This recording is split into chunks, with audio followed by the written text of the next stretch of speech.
하나님 말씀 보시겠습니다. 마태복음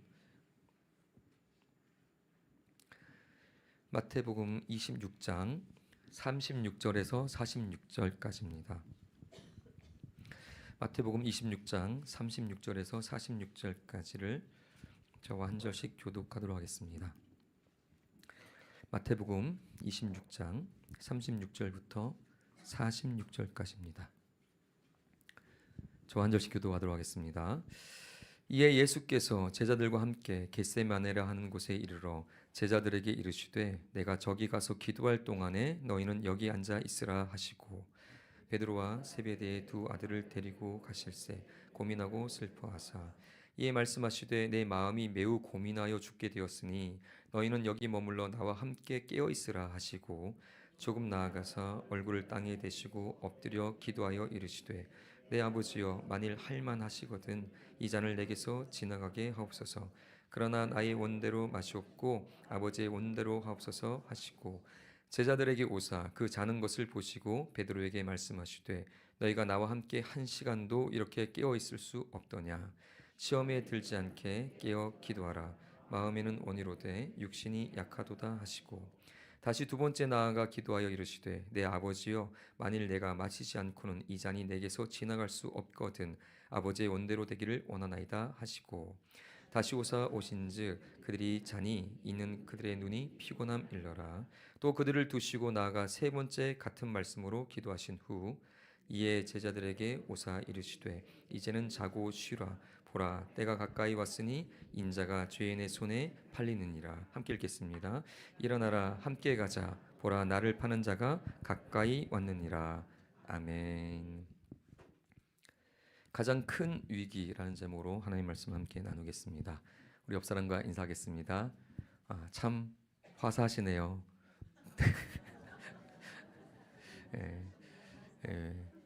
봄이 왔기 때문에요. 벚꽃이 화사하게 피었더라고요. 근데 벚꽃보다 사람 얼굴 미소꽃이 더 아름다운 것 같습니다. 제 얼굴에는 화사하게 보이십니다. 하나님의 은혜가 성도님들에게 충만히 임하셔서 화사한 얼굴 하나님 앞에 영광으로 올려드리길 바랍니다. 이런 소리가 들린다면요. 삐용 삐용 삐용 삐용 뭔가요? 앰뷸런스 사이렌 소리를 흉내낸 겁니다. 사이렌이 울리고 있습니다. 조금 더 크게 했어야 되나요? 뿅. 사이렌 소리는 위기 상황을 알리는 소리죠. 그 소리가 들리면 어떻게 될까요? 뛰쳐나가야 되죠. 집에서 들렸다면 불이 났나 보다. 확 뛰쳐나가야 됩니다. 빨리 대처해야 되죠. 사이렌 소리가 들렸다. 위기 상황이라는 겁니다. 만일 이런 소리가 들리는데 위기 상황이 벌어졌는데도 아무런 조치를 취하지 않는다면 그 후에 일어날 일은 감수해야 되겠죠. 아마 후회하게 될 겁니다. 지금 본문의 상황은 어떤 상황이냐면 바로 엄청난 위기 상황이죠. 위기를 알리는 영적 사이렌이 아주 심각하게 울리는 본문입니다. 예수님에게 지금 위기가 찾아왔죠. 어떤 위기가 오고 있는가? 우리 마태복음 26장 1절부터 5절 예수님이 닥친 위기를 읽어보겠습니다. 예수께서 이 말씀을 다 마치시고 제자들에게 이르시되 너희가 아는 바와 같이 이틀이 지나면 유월절이라 인자가 십자가에 못 박히기 위하여 팔리리라 하시더라. 그때에 대제사장들과 백성의 장로들이 가야바라 하는 대제사장의 관정에 모여 예수를 흉계로 잡아 죽이려고 의논하되 말하기를 밀란이 날까 하노니 명절에는 하지 말자 하더라. 지금 여기를 보니까 유대 지도자들이 흉계를 꾸며서 예수님을 모함해서 정치범으로 만들려는 계획이죠. 그래서 로마 권력에 의해서 법정 최고형인 십자가형으로 예수님을 죽게 하려는 그런 모의를 하고 있는 상황입니다. 위기죠. 로마에는 여러 다양한 사형법이 있었다고 합니다. 참수형, 목을 자르는, 화형, 또 맹수형도 있었다고 합니다. 사자나 이런 맹수한테 싸우게 해서 이제 뜯어먹고 죽게 만드는. 이 사형법은 신분이나 죄목에 따라서 다르게 적용되었는데요. 참수형은 누가 당하는 걸까요? 저희가 생각하기에 참수형은 이렇게 목이 잘리는 거니까 끔찍해 보이지만 이건 사실 로마 시민권자들이 당하는 형벌이었어요. 이건 좀 그 사람들에게는 고상한 형벌이다. 왜냐하면 한순간에 죽으니까. 화형은 타잖아요. 타서 죽는 동안에 얼마나 고통스러울까요? 그런데 참소형은 한 번에 죽으니까 명예로운 죽음이어서 이건 로마 시민권자들이 재판받고 죽는 그런 극형이었습니다.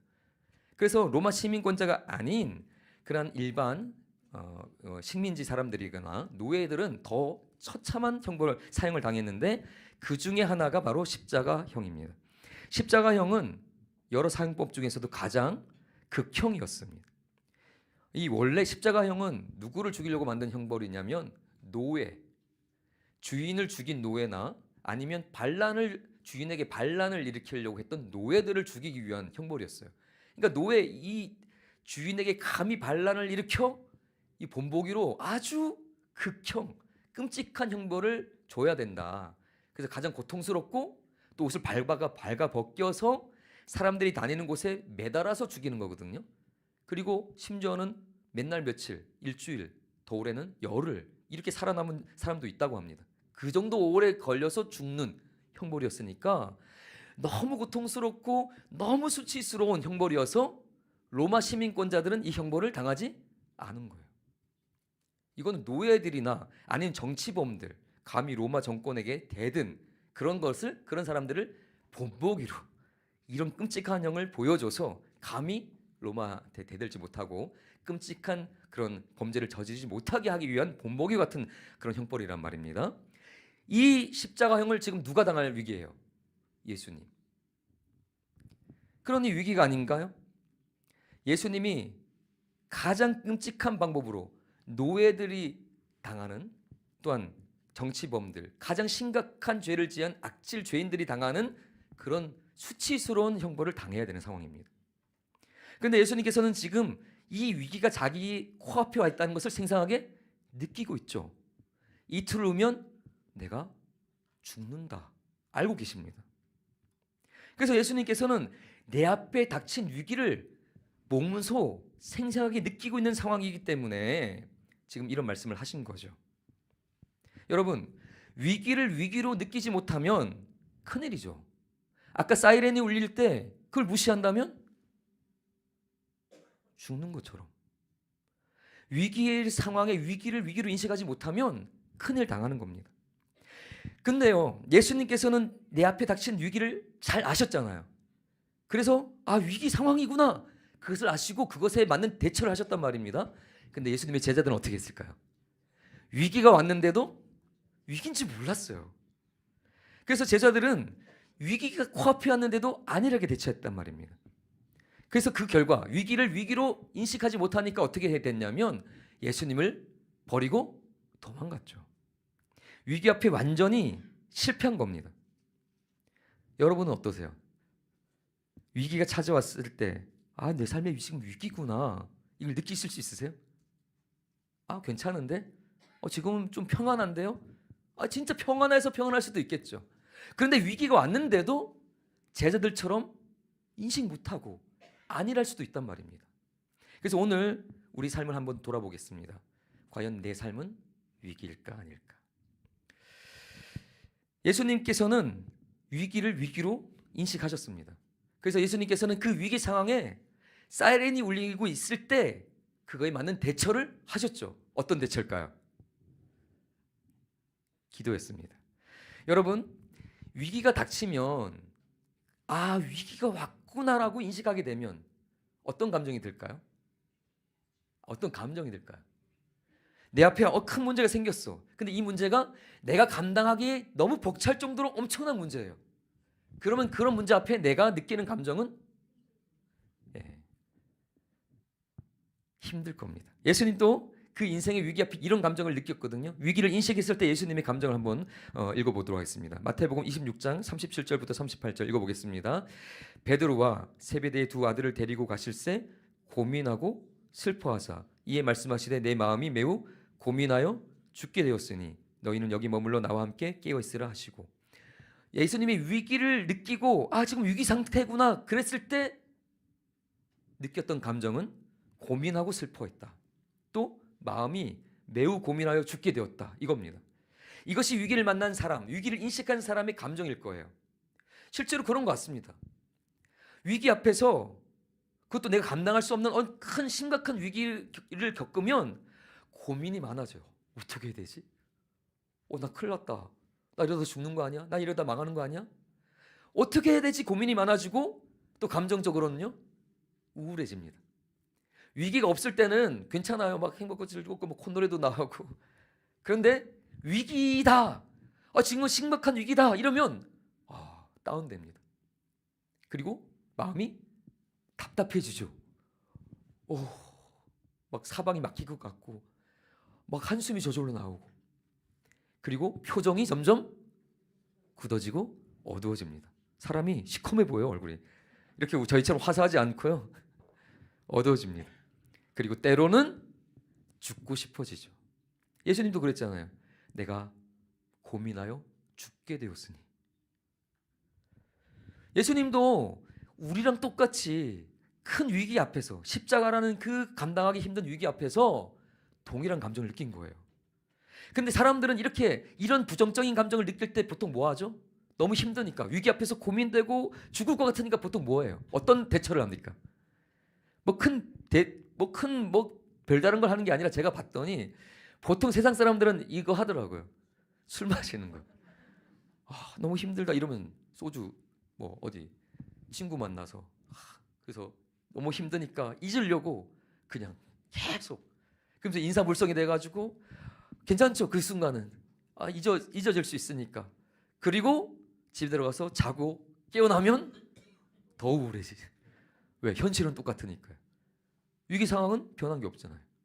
그러니 더 괴로우니까 또 마시고. 이게 사람들이 보통 하는 위기 대처 방법이더라고요. 근데 예수님은 뭐 하죠? 똑같은 위기 상황에 절망과 어떤 두려움과 그런 답답함과 괴로움을 느꼈지만 예수님이 하신 방법은, 읽어보겠습니다. 마태복음 26장 36절. 이에 예수께서 제자들과 함께 겟세마네라 하는 곳에 이르러 제자들에게 이르시되 내가 저기 가서 기도할 동안에 너희는 여기 앉아 있으라 하시고, 예수님 뭐 하셨죠? 기도하셨습니다. 예수님은 인생의 대위기 앞에서 우리랑 똑같은 답답함과 그런 고민과 그 슬픔과 그런 정말 죽고 싶을 만한 그런 답답함 느꼈지만 그 상황에서 선택하신 것은 기도였습니다. 그러니 우리도 인생의 위기가 왔다고 생각될 때 뭐부터 해야 될까요? 기도해야 됩니다. 삶에 닥친 위기로 인해서 고민이 많으신가요? 어떤 우울한 마음에서 헤어날 그런 도무지 헤어날 수가 없으신가요? 아니면 너무 힘들어서 죽을 지경이신가요? 뭐 해야 될까요? 기도하십시오. 믿음의 사람은 예수님처럼 위기 상황 속에서 가장 먼저 기도하는 사람입니다. 근데 제자들은 뭘 했을까? 예수님은 기도하고 있는데 위기 상황 앞에서 제자들이 선택했던 것은 마태복음 26장 40절 41절 읽어보겠습니다. 제자들에게 오사 그 자는 것을 보시고 베드로에게 말씀하시되 너희가 나와 함께 한 시간도 이렇게 깨어 있을 수 없더냐. 시험에 들지 않게 깨어 기도하라. 마음에는 원이로되 육신이 약하도다 하시고. 뭐 했어요? 잤죠. 그냥 잔 것도 아닐 거예요. 피곤했다 그러잖아요. 육신이 약해. 뒤에 보면 되게 눈이 피곤했다 그러거든요. 그냥 잔 게 아니죠. 아주 깊이 골아떨어진 것 같습니다. 여기도 지금 밤이었으니까 깊이 잤어요. 위기 상황인데. 위기를 인식한 예수님은 지금은 기도해야 될 때다. 그래서 기도의 자리로 나가는데 위기로 보지 못하니까 뭐 하고 있는 거예요? 자는 거예요. 지금 옆에 사람 한번 보세요. 눈이 어떤가 지금. 지금 저도 이제 설교하다 보면 가끔 조는 분들 보거든요. 그러면 마음이 갑자기 답답해집니다. 그러면서 막 일어나세요 하고 싶지만 그럴 수 없잖아요. 그냥 옆에 사람한테 한번 그냥 해보겠습니다. 흔들면서 삐용삐용 일어나세요. 당연히 자는 분이 없어서 다행인데 제자들은 지금 위기 상황에서 자고 있습니다. 근데 누군가 이렇게 질문하셨겠죠. 목사님, 지금 십자가라는 위기는 제자들한테 온 게 아니라 예수님한테만 온 거 아닌가요? 지금 예수님에게만 해당되는 위험 아닌가요? 그러니까 예수님은 기도해도 제자들은 자기가 죽는 것도 아닌데 살 수도 있지 않나요? 그런데 제자들은 위기 상황이 아니었을까요? 제자들도 위기 상황이었습니다. 제자들이 지금 당면한 위기는 목숨의 죽음보다 더 심각한 위기 상황에 있었어요. 근데 그걸 인식하지 못했단 말입니다. 무슨 위기 상황인가 읽어보겠습니다. 마태복음 26장 31절입니다. 그때에 예수께서 제자들에게 이르시되 오늘 밤에 너희가 다 나를 버리리라. 기록된 바 내가 목자를 치리니 양의 떼가 흩어지리라 하였느니라. 지금 누구 버려요? 예수님을 배신하고 버리는 거예요. 예수님이 누구죠? 그리스도 말입니다. 우리의 구원자란 말입니다. 근데 그 구원자를 제자들이 지금 배신하고 버려요. 믿고 따라서 영생을 주실 그 주님을 버리고 간단 말입니다. 그러니 이들이 지금 이들 앞에 놓인 위기는 단순히 육신의 목숨을 잃는 그런 위기 정도가 아니고 영원한 생명을 잃어버릴 위기인 거예요. 예수님을 부인하고 있으니까. 너희가 예수님을 부인하게 될 거다. 그 결과는요. 예수님을 부인하면 구원받지 못하잖아요. 엄청난 위기잖아요. 근데 제자들은 영원한 생명을 잃어버릴 수 있는, 자신들이 감히 그리스도로 3년이나 믿고 따르던 예수님을 배신하고 부인하고 도망갈 거라고는 생각하지 못했지만 그럴 거잖아요. 이게 위기 아닌가요? 그런데 그들은 그 위기 상황도 인식하지 못하고 그 위기 앞에서도 기도하지 않았습니다. 여러분은 위기가 발생했을 때, 위기를 인식했을 때 뭐부터 합니까? 누구 사람 찾아요? 이렇게 힘들다. 뭐 어떤 집사님, 권사님한테 전해서 나 너무 힘들었다 만나줘. 그것도 좋은데 그게 우선순위가 되면 안 되겠죠. 사람을 통해서 받는 위로는 잠깐이고 근본적인 해결책이 되지 않죠. 뭐부터 해야 됩니까? 기도해야죠. 위기 앞에서 절망할 것이 아니고 고민하고 슬퍼하고 죽을 생각만 하지 말고 예수님처럼 기도의 자리로 나와야 될 줄 믿습니다. 예수님처럼 기도한다면 그 위기를 돌파하고 멋지게 승리하게 될 것입니다. 아멘. 예수님께서는 이 위기 앞에서 잠을 잤던 제자들하고 다르게는 위기 앞에서 깨어서 기도하셨죠. 우리도 그 예수님처럼 기도하게 될 텐데, 그럼 예수님은 기도할 때 구체적으로 무엇을 놓고 기도하셨을까? 한번 읽어보겠습니다. 예수님의 기도입니다. 우리 마태복음 26장 39절입니다. 함께 읽어보겠습니다. 조금 나아가사 얼굴을 땅에 대시고 엎드려 기도하여 이르시되 내 아버지여 만일 할만하시거든 이 잔을 내게서 지나가게 하옵소서. 이렇게 기도하셨어요. 예수님이 위기 상황 앞에서 십자가잖아요. 내가 죽을 상황인 거예요. 그냥 죽는 것도 아니고 엄청난 고통 속에서 수치스럽게 죽는 상황. 그리고 그 영광스러운 그 선하신 완전하신 의로우신 예수님이 죄인이 되어 하나님과 단절을 경험하고 죽어야 되는 그 처참한 상황입니다. 근데 그때 예수님이 했던 기도, 내 아버지여 만일 할만하시거든 이 잔을 내게서 지나가게 하옵소서. 이 기도를 하셨대요. 여기서 잔은 뭘까요? 고난의 잔이고 십자가 죽음을 의미하죠. 그러니까 예수님의 기도는 어떤 의미인 거예요? 하나님 아버지께 나 이 십자가 죽음을 좀 패스하게 해주세요. 나 죽지 않고 이 십자가 죽음이 나에게서 지나가게 해주세요. 나 안 죽게 해주세요. 할 수만 있으시다면 아버지, 나 십자가 지지 않고 죽지 않고 다른 방법으로 이 세상을 구원하게 해주세요. 이거잖아요. 지금 죽고 싶지 않다는 기도였습니다. 여러분, 십자가가 어떤 것인지 아까 나눈 것처럼 이건 노예들이 처음에 노예들 죽이려고, 그것도 반역한 노예, 주인을 죽인 노예 죽이려고 끔찍하게 일부러 고안한 그런 형벌이니까 그 형벌을 예수님이 당한다고 생각하면 저희 같아도 내가 그렇게 죽는다고 하면 주저할 것 같아요. 인간적으로 또는 심정적으로 보면 예수님의 이 기도 충분히 이해할 만합니다. 예수님이라도 그렇게 죽는 것 사람의 모습으로 오셨기 때문에 그 고통을 정말로 우리처럼 겪으셔야 되기 때문에 십자가 지기 힘드셨겠지. 그래서 지나갈 수만 있다면 십자가를 지나가게 해달라고 기도할 수도 있겠지라고 심정적으로는 생각이 드는데, 이 기도를 읽으면서 심정적으로는 생각이 드는데 뭔가 안 맞는 느낌이 드는 거예요. 심정적으로는 그래, 이 기도 할 수 있지. 그런데요, 뭐가 안 맞는 것 같으냐면 그 전까지의 예수님의 모습과 예수님의 태도와 예수님의 삶의 궤적과 너무 다른 거죠. 이 기도가. 그 전까지 예수님 어떻게 하셨어요?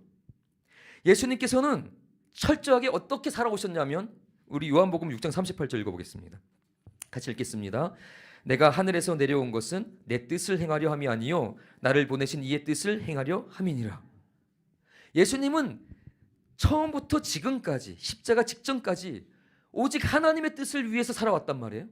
내 뜻 아니라 하나님의 뜻, 하나님께서 내게 주신 말씀, 난 그것만 너에게 가르치고 선포한다. 난 내 생각대로 자의로 말하지 않고 하나님의 주신 것만 말하고 생각하고 행동한다. 나는 하나님의 뜻대로 행하기 위해서 왔다. 그 모습으로 공생의 시작부터 지금까지 한결같이 달려왔단 말입니다. 그런데 오늘 이 기도를 하신 예수님의 모습은 그게 아니잖아요. 하나님의 뜻과 예수님의 뜻이 서로 나뉘어지고 분리되어 있습니다. 지금까지 하나였는데, 그래서 요한복음 내내 뭐라 그럽니까? 나와 아버지는 하나이니라. 하나님의 뜻과 예수님의 뜻이 하나였고 사랑 안에서 친밀한 연합. 그래서 그 하나님의 뜻대로 철저히 모든 것을 행하고 살아오셨던 예수님이 지금 이 십자가를 앞둔 순간에 어떤 모습인 거예요? 그 하나님과 분리되어 있습니다. 내 뜻과 아버지 뜻이 달라요. 그러니 이 기도를 읽을 때 뭔가 이상한 겁니다. 이건 예수님의 원래 모습이 아닌데?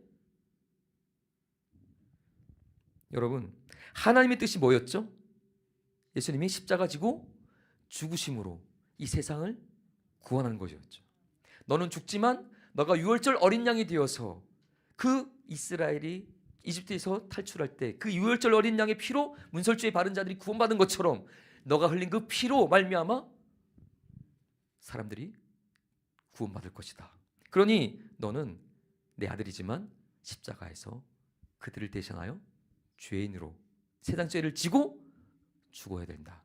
그러나 너의 죽음은 단순한 죽음이 아니라 영원한 속죄의 제사와 같고 너의 죽음을 통하여 모든 세상 만민이 너를 믿는 자마다 구원을 받게 될 것이다. 그 비전을 주셨잖아요. 이게 하나님의 뜻이었습니다. 예수님이 이 뜻을 아셨죠. 그리고 그 뜻을 향하여, 그 표대를 향하여, 십자가가 표대인데 그 십자가라는 표대를 향하여 한결같이 아버지 뜻대로 나왔단 말입니다. 그런데 그 예수님에게 지금 무슨 일이 벌어지고 있는 거예요? 그 표대를 눈앞에 둔 상황에 갑자기 예수님의 뜻과 하나님의 뜻이 분리되고 있습니다.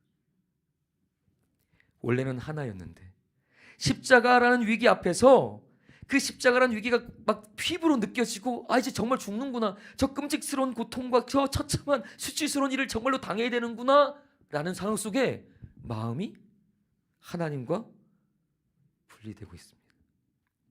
여러분, 믿음의 사람들, 성도들에게 있어서 가장 큰 위기가 뭘까요?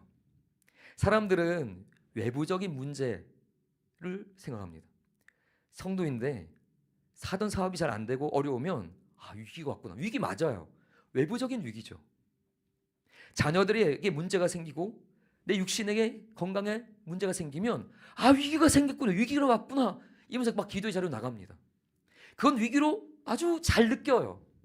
그런데 오늘 여기 말씀을 보니까 믿음의 사람에게 있어서 진짜 위기란 외부적인 문제나 위협이 아니라는 것입니다. 사업이 망했나요? 몸에 병이 생겼나요? 자녀가 잘 안 되고 문제가 생겼나요? 감당할 수 없는 위협과 어떤 절망적인 환경과 상황에 놓이게 됐나요? 그래도 우리에겐 소망이 있습니다. 왜요? 기도할 수 있으니까. 그런 외부적인 엄청난 십자가 같은 문제가 있어도 우리는 그 문제를 향하여 기도할 수 있습니다. 기도할 때 누가 도와주시죠? 하나님께서 도와주시죠. 전능하신 하나님, 우주를 창조하신 하나님, 그 위대한 하나님이 기도하는 자에게 선한 목자와 같이 오셔서 우리 삶의 모든 필요를 채워주시고 악한 자들의 공격으로부터 막아주시고 가장 선한 길로 인도해 주시잖아요. 그러니 그 위기가 아무리 심각하다 할지라도 기도하는 자에게는 소망이 있습니다. 그런데 오늘 믿음의 사람에게 있어서 가장 큰 위기, 예수님을 통해서 볼 수 있는 것입니다. 뭡니까? 외부적인 위협이 아니라 내 안에서 하나님의 뜻과 내 뜻이 분리되어 나눠지는 것, 하나님의 뜻과 내 뜻이 분리되는 것이 가장 큰 위기인 것입니다. 예수님이 경험하신 실제적인 위기는 십자가라고만 생각했거든요. 십자가를 어떻게 지지? 저 고통스러운 것을 어떻게 질까? 예수님 너무 힘들겠다. 그 십자가가 위기인 줄 알았어요. 예수님도 처음에 그것 때문에 기도했겠죠. 내가 하나님 이것을 어떻게 감당합니까? 이것을 도저히 내가 이것을 어떻게 감당할 수 있습니까? 그것 때문에 기도했을지 모르겠어요. 그런데 기도하면서 점점 뭘 느끼게 되는 거예요.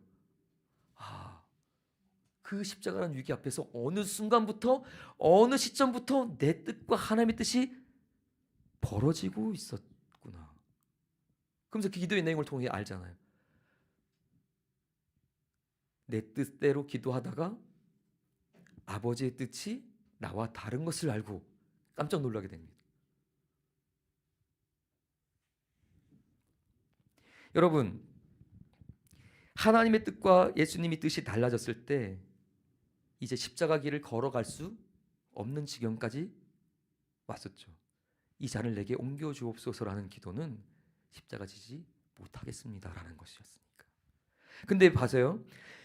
사실 이런 우리의 삶의 죄의 문제는 바로 이 하나님과 우리 뜻이 분리되는 것부터 왔다는 거죠. 그렇게 시작되었습니다. 아담과 하와 죄의 시작점이었잖아요. 근데 그들이 무너지게 된 결정적인 계기, 결정적인 이유는 선악과를 따먹지 말라는 하나님의 뜻이 있었고, 저거 먹어보고 싶다, 저거 먹어보고 싶다, 저거 먹고 하나님처럼 되고 싶다는 아담과 하와의 뜻이 달랐을 때 그 틈을 누가 들어온 거예요? 사단이 틈탄 거죠. 사단의 유혹이 아주 중요한 역할을 했지만 사실 본질적으로는 뭐의 문제였습니까? 하나님의 뜻과 아담과 하와의 뜻이 갈라질 때 그 틈을 사단이 들어온 거죠. 동생을 죽인 아벨, 동생을 죽인 가인의 죄는 어떻게 시작된 거예요? 하나님께서 경고했습니다. 죄가 문 밖에 엎드려서 너를 삼키려 하니까 너는 죄를 다스릴지니라 이렇게 말씀하셨거든요. 하나님의 뜻은 죄를 다스리는 겁니다. 동생 죽이지 말라는 거였죠. 그런데 내 뜻은 열받아서 동생 죽이고 싶다. 이게 가인의 뜻이었습니다. 하나님의 뜻과 가인의 뜻이 분리되고 자기 뜻을 쫓았을 때 동생을 죽이고 이 사람은 영원한 도망자가 됐습니다. 다윗 왕은 어땠어요? 다윗 왕이 밧세바를 범할 때 하나님 뜻을 몰랐나요? 하나님을 너무 사랑해서 그 율법을 죄하러 묵상했던 그 다윗 왕은 하나님의 뜻을 너무 잘 알고 있었죠. 부도덕하고 정말 하나님이 기뻐하지 않은 범죄라는 걸 너무 잘 알고 있었지만 그게 하나님의 뜻이라는 걸 알 수 있었지만 자기 뜻, 저 여자를 범하고 싶다. 결국 하나님의 뜻과 다윗 왕의 뜻이 분리되고 자기 뜻을 따랐을 때 심각한 범죄를 저질렀고 이스라엘 수많은 백성들이 전염병으로 죽었잖아요. 그 아기도 죽고. 여러분, 죄의 시작 또한 죄의 확장, 죄가 만연하게 된 그 결정적인 중간의 결정적인 이유는 하나님의 뜻과 우리의 뜻이 분리된 그 상황 속에서 벌어진 것입니다. 그러니 여러분, 성도에게 있어서, 아니요, 이 세상에 있어서 가장 큰 위기는 뭡니까? 우리 눈앞에 펼쳐진 다양한 외부적인 위협이 아니라, 다시 강조하지만 성도에게 있어서 가장 큰 위기는 하나님의 뜻과 나의 뜻이 분리되는 것입니다. 그리고 그 벌어진 틈으로 누가 틈탄다고요? 사단이 틈탄 것입니다. 가룟 유다가 어떻게 무너졌나요? 예수님을 그렇게 따랐던, 예수님의 말씀을 쫓아서 예수님이 걸어가신 그 길을 따르겠다는 가룟 유다도 어떻게 벌어졌습니까? 우리 말씀 읽어보겠습니다. 요한복음 13장 2절 읽어보겠습니다. 마귀가 벌써 시몬의 아들 가룟 유다의 마음에 예수를 팔려는 생각을 넣었더라. 향유 옥합을 깨뜨려 예수님의 그 장례를 기념했던 그 여자를 보면서 예수님의 생각과 가룟 유다의 생각은 달랐죠. 이 여자가 나의 장례를 준비하였다. 근데 가룟 유다는요? 왜 헛된 일에 이 귀한 것을 허비하느냐? 차라리 가난한 자를 도와주지. 예수님의 생각과 가룟 유다의 생각은 나눠졌죠. 처음부터 그러진 않았겠죠. 처음부터는 예수님을 잘 따랐겠죠. 그러니 12 제자에도 뽑혔겠죠. 그런데 자기도 인식하지 못하는 어느 순간부터 예수님의 뜻과 자기 생각이 나눠지는 거예요. 그리고 점점 틈이 벌어졌겠죠. 그 벌어진 것을 지금 극명히 보여준 사건이 향유 옥합 사건이었고, 그것을 통해서 벌어진 자리에 마귀가 가룟 유다의 마음에 예수를 팔려는 생각을 집어넣어서 결국 예수를 팔아먹게 한단 말입니다. 예수를 따르던 자가, 예수님을 따르던 그 많은 제자 중에 12명의 정말 핵심적인 제자로 뽑힌 사람이 예수를 배신할 뿐만 아니라 팔아먹는 일을 했단 말입니다. 그렇다면 우리도 그런 사람이 될 수 있겠죠. 가장 충격적인 예는 베드로입니다. 우리 베드로 사도는 마태복음 16장 16절에 이런 위대한 고백을 했잖아요. 읽어보겠습니다. 시몬 베드로가 대답하여 이르되 주는 그리스도시요 살아계신 하나님의 아들이시니이다. 예수님은 이 고백 위에 교회를 세우겠다고 하셨어요. 가장 위대한 사람이 할 수 있는 가장 위대한 신앙 고백이죠. 그런데 이 고백을 하고 나서 조금 후에 십자가의 길을 가시려는 예수님의 길을 막아서며 베드로가 했던 얘기입니다. 같이 읽어보겠습니다. 이때로부터 예수 그리스도께서 자기가 예루살렘에 올라가 장로들과 대제사장들과 서기관들에게 많은 고난을 받고 죽임을 당하고 제3일에 살아나야 할 것을 제자들에게 비로소 나타내시니 베드로가 예수를 붙들고 항변하여 이르되 주여 그리 마옵소서 이 일이 결코 죽게 미치지 아니하리이다. 아니 예수님 고난당해 죽는다고요? 주여 그리하지 마옵소서 이 일이 결코 죽게 미치지 않도록 내가 막겠습니다. 방금 전에 멋진 신앙 고백했거든요. 근데 바로 예수님의 십자가 길을 막아서는 일을 하고 있습니다. 이 베드로를 향해서 예수님께서 뭐라 했는지 충격적인 얘기를 했죠. 읽어보겠습니다. 마태복음 16장 23절 예수께서 돌이키시며 베드로에게 이르시되 사탄아 내 뒤로 물러가라 너는 나를 넘어지게 하는 자로다 내가 하나님의 일을 생각하지 아니하고 도리어 사람의 일을 생각하는도다 하시고 사탄이라고 부르셨습니다. 이건 놀랍지 않으세요? 전 이거 보고 되게 놀랐는데 예수님의 수제자인 베드로를 향해서 예수님이 지금 사탄이라 그러는 거예요. 그럼 베드로의 진짜 정체가 사실은 사탄이었나요? 사실은 이게 사탄처럼 그 속에는 음흉한 원래 그런 사람이었는 건 아니잖아요. 정말 어부로서 처음부터 예수님을 따랐던 그 순수하고 진실하고 막 열정적인 그런 예수님이 가장 사랑했던 사람 중에 하나. 근데 그가 지금 뭐예요? 사탄이라고 불려지고 있어요. 그의 정체가 진짜 사탄이어서가 아니라 그가 지금 하는 행동과 말과 모든 것이 사탄이 좋아하는 일을 하고 있죠. 왜요? 십자가 길을 막고 있으니까. 왜 이런 일이 벌어졌죠? 베드로가 불신자였나요? 방금 전에 위대한 신앙 고백을 했던 사람입니다. 이 고백 위에 교회가 세워진단 말입니다. 그런데 예수님께서는 그가 이런 믿음의 사람이 넘어지게 된 이유를 뭐라고 그랬어요? 네가 하나님의 일을 생각하지 않고 사람의 일을 생각한다. 하나님의 생각과 너의 생각이 지금 다르다. 하나님의 뜻과 너의 뜻이 다르다. 하나님과 너가 지금 생각이 분리되어 있다. 그 틈을 누가 역사하는 거예요? 사탄이. 우리는 이런 베드로의 모습을 통해서 아주 중요한 통찰을 얻을 수 있죠. 아무리 믿음 좋은 성도, 믿음 좋은 집사님, 믿음 좋은 권사님, 믿음 좋은 안수 집사님, 믿음 좋은 장로님이라 하더라도 심지어 대단히 믿음 좋은 존경스러운 사역자라 할지라도 너무나 유명한 그런 사역자라 할지라도 하나님의 뜻과 나의 뜻이 분리되면 언제든지 그 틈으로 사단의 역사에서 하나님의 일, 예수님의 앞을 막아서는 사탄의 짓을 할 수 있구나.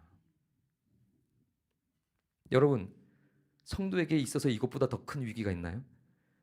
이것이야말로 가장 큰 위기가 아닌가요? 우리가 생각하는 외부적인 그런 위기가 아니라 성도에게는 우리 안에 하나님 뜻과의 뜻과 내 뜻, 하나님의 생각과 내 생각이 분리된 것, 그것이 가장 큰 위기인데 많은 성도, 많은 사역자들이 저를 포함해서 이거를 위기로 느끼지 못할 때가 많단 말입니다. 그리고 자기도 모르게 마귀의 영향력 속에서 하나님의 사역을 가로막는, 하나님 나라의 길을 가로막는 그런 일을 하고 있는 죄를 범할 수도 있는 거죠. 여러분, 이렇게 하나님과 나 사이가 벌어지게 되면 결국 아무리 기도해도 하나님의 응답을 경험할 수 없습니다. 야고보서 4장 3절 뭐라고 말하죠? 구하여도 받지 못하면 정욕으로 쓰려고 잘못 구하기 때문이라.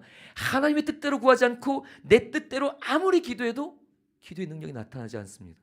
그러니 얼마나 큰 위기입니까? 아무리 큰 위기가 있어도 정말 하나님의 뜻대로 기도하는 자에게는 하나님의 인도함과 능력과 역사가 나타나지만 하나님의 뜻과 분리된 자의 기도는 기도 응답도 없습니다. 그럼 어떻게 될까요? 예수님처럼 해야죠. 예수님처럼 기도하되 내 뜻과 하나님의 뜻이 분리된 것을 안다면, 알게 되었다면, 이것이야말로 가장 큰 위기구나. 십자가가 위기인 줄 알았더니 십자가보다 하나님의 뜻과 내 뜻이 나눠진 게 더 큰 위기구나 알면 어떻게 기도해야 되는 거예요? 예수님께서 이렇게 기도했죠. 마태복음 26장 39절 더 읽어보겠습니다. 조금 나아가사 얼굴을 땅에 대시고 엎드려 기도하여 이르시되 내 아버지여 만일 할만하시거든 이 잔을 내게서 지나가게 하옵소서. 그러나 나의 원대로 마시옵고 아버지의 원대로 하옵소서 하시고. 어떻게 기도해요? 내 뜻이 있었는데 그래서 분리된 것을 느꼈잖아요. 나 이거 안 지고 싶다. 하나님 뜻을 아는데도 안 돼요. 나 정말 너무 하나님 뜻대로 하기엔 내가 너무 안 되겠어요. 그렇지만 기도하면서 점점 어떻게 하시는 거예요? 하나님의 뜻에 내 뜻을 맞춰 가시는 겁니다. 근데 이게 쉬운 게 아니었어요. 예수님이 이 기도를 하실 때 이 내 뜻을 내려놓고 하나님 뜻에 다시 나를 맞추는 게 얼마나 힘들었냐면, 누가복음 22장 44절을 보시면 예수께서 힘쓰고 애써 더욱 간절히 기도하시니 땀이 땅에 떨어지는 핏방울 같이 되더라. 이것이 얼마나 힘들면, 내 뜻을 내려놓고 하나님 뜻에 나를 다시 맞추는 게 얼마나 힘들면 핏방울이 되도록 간절하게 기도했어야 되고, 한 번이 아니라 몇 번 기도하셨죠? 3번이나. 그래서 3번이나 그렇게 간절히 힘쓰며 내 뜻을 내려놓고 다시 하나님 뜻에 하나 되기 위하여 기도했을 때 그것이 하나 되었거든요. 그러자 예수님께서 어떻게 하셨는지 우리 읽어보겠습니다. 마지막입니다. 또 그들을 두시고 나아가 3번째 같은 말씀으로 기도하신 후 이에 제자들에게 오사 이르시되 이제는 자고 쉬라. 보라 때가 가까이 왔으니 인자가 죄인의 손에 팔리느니라. 일어나라 함께 가자. 보라 나를 파는 자가 가까이 왔느니라. 3번째 그 간절한 몸부림 속에 다시 하나님의 뜻을 붙잡았습니다. 그리고 그것이 다시 하나 되자 예수님의 모습을 보세요. 이게 아까 처음 기도할 때 그 모습입니까? 고민하여 죽게 되었으니 이 모습이잖아요. 근데 지금 예수님의 모습을 보세요. 일어나라 함께 가자. 보라 나를 파는 자가 가까이 왔느니라. 당당하시고 다시 힘을 회복하셨습니다. 어떻게 해요? 하나님의 뜻과 내 뜻이 하나 되자 다시 하나님의 주신 능력으로 그 십자가 길을 걸어가신 거죠. 그러니 십자가가 문제가 아니었던 겁니다. 하나님의 뜻과 내 뜻이 나눠진 게 가장 큰 위기였습니다. 근데 예수님께서 기도하시며 그 뜻을 회복하셨죠.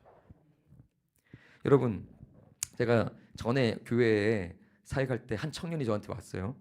교회를 떠나고 싶다고.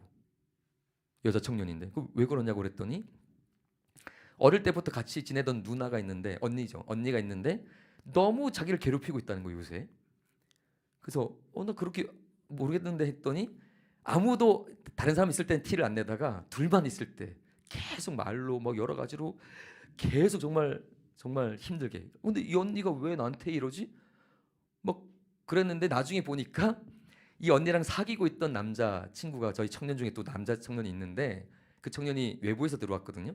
근데 이 청년이 원래 이 힘들어하는 자매를 좋아했는데 이 자매는 자기한테 전혀 관심이 없고, 근데 이 언니, 괴롭히고 있는 이 언니는 또 이 형제를 좋아한 거예요. 이 언니가 대시를 했는데 이 청년이 얘는 내 마음을 받아줄 기미가 없는데 또 이 자매가 또 자기를 좋아한다고 하니까 그래 사귀자 이렇게 사귀게 됐는데, 계속 이 자매에 대한 마음이 안 내려지는 거죠. 그래서 사귀다가 계속 미적지근하게 하니까 이게 관계가 안 좋아지고 결국 이별하게 된 거예요.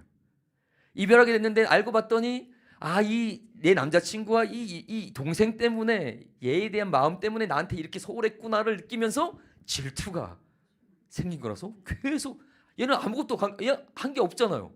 억울하게 그냥 당한 거예요. 그래서 너무 나는 억울하다. 나는 한 것도 없는데 왜 내가 이런 미움을 당해야 되지? 그리고 이 언니랑 사이가 너무 좋았는데 쟤는 저 오빠를 좋아한 적도 없는데 왜 내가 이런. 그래서 너무 괴로워서 저한테 상담하면서 저 교회 옮기고 싶다고. 그래서 가만히 이제 얘기하면서 그래 힘들겠니 이제 하다가 제가 이런 얘기했거든요. 야, 근데 그래도 이런 중요한 문제는 좀 기도하고 하나님의 뜻을 좀 묻고 그래 하나님 뜻대로 가야 되지 않겠니? 그랬더니 그 자매가 뭐라 그랬냐면 그땐 전도사니까, 전도사님 기도하기 싫어요. 왜? 기도하면 하나님 분명히 용서하라 할 것 같고 교회 나무라 할 것 같다는 거예요. 그래서 야, 그건 모르는 거다. 하나님은 너를 사랑해. 그래서 너를 억지로 여기 앉혀서 주저앉혀서 그렇게 할 하나님이 나는 그렇게 생각하지 않고 정말 너에게 필요한 거라면 난 교회를 옮기게 하실 수도 있다 생각하고 나는 하나님이 인도한다면 난 그거 오케이라고 생각해. 내 청년이 지금 떠나가는 건 가슴 아파도 하나님 뜻대로 가야지. 그러니까 하나님을 신뢰하고 하나님을 믿어. 하나님이 너를 가장 사랑하는 분이고 가장 선한 길로 인하는 분이야. 기도해봐. 하나님 뜻을 구해봐. 그리고 그 뜻대로 남으라면 남고 그래 여기서는 답이 없다. 옮기자 하시면 옮기면 될 거 아니냐. 기도해보자 했더니 죽어도 안 하겠다는 거예요. 결국 그냥 갔습니다. 그 자매가. 저는 거기서 되게 그 자매랑 대기할 때 이런 얘기를 한 거예요. 너의 시작은 그 언니와의 관계 때문에 나한테 상담을 했지만 내가 가만히 얘기를 들어보니 지금 더 큰 문제가 있다. 너는 하나님을 전적으로 신뢰하지 못하는 상황인 것 같다.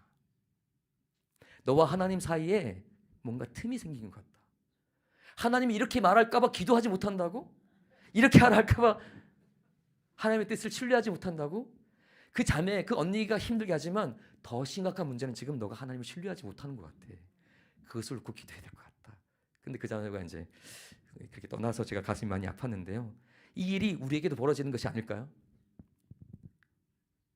내 말, 내 생각, 내 행동 하나님과 분명히 같이 가야 되는데 다윗 왕이 하나님께 쓰임 받을 때는 내 마음이 합한 자라는 인정받고 그렇게 쓰임 받았는데 난 하나님의 구원받은 백성이고 하나님의 자녀인데도 아버지 뜻과 상관없이 말하고 행동하고 생각하고 상처 주고 상처 입히고 교회의 모든 사역에 내 생각을 앞세우며 근데 나는 잘 몰라요. 이것이 얼마나 큰 위기고 심각한 문제인지. 근데 그것에 그 하나님 뜻과 내 생각이 갈라진 틈을 사단이 틈타고 나를 통하여 그 복음의 길, 교회의 사역, 하나님의 영광을 가리우는 나도 모르게 그렇게 사단에게 쓰임 받는 사람이 될 수도 있으니 이 시간에 우리 자신을 돌아보며 함께 기도했으면 좋겠습니다. 우리는 하나님의 뜻과 나의 뜻이 하나 되는 그런 성도가 되길 소망합니다. 그래서 나를 통하여 하나님의 뜻이 이루어지며 내 뜻을 내려놓고 하나님의 뜻이 나를 통하여 이루어지기를 그렇게 기도했으면 좋겠습니다. 함께 기도하겠습니다. 사랑의 아버지 하나님, 오늘 말씀을 통하여 우리 자신을 돌아봅니다. 우리는 우리 바깥에 있는 내 삶에 놓인 많은 문제가 위기라고 생각하고 그걸 해결해 달라고 기도할 때가 우리 대부분인데요. 하나님, 그러나 우리에게 있는 가장 큰 위기는 무엇입니까? 바깥의 위기가 아니라 내 마음속에 하나님의 뜻과 하나님의 말씀과 하나님이 원하시는 생각과 달라진 내 생각, 내 뜻, 내 욕심임을 깨닫습니다. 주여, 이제 나의 마음 내려놓고 하나님의 뜻을 분별하여 주님의 뜻에 나를 맞춰가는 그 싸움을 싸우게 하여 주시옵소서. 예수님이 힘을 다하여 정말 3번이나 그 내 뜻을 내려놓기 위하여 애썼던 것처럼 이제 내가 발견한 그 나눔과 그 분리를 깨닫고 하나님께 나갑니다. 주여, 내 뜻을 하나님 뜻에 맞출 수 있도록 다시 내게 회복하게 하여 주시옵소서. 그래서 하나님의 영광을 위하여 살아가는 우리 삶이 되도록 축복하여 주시옵소서. 감사합니다. 예수님 이름으로 기도합니다. 아멘. 우리 함께 찬양하시죠.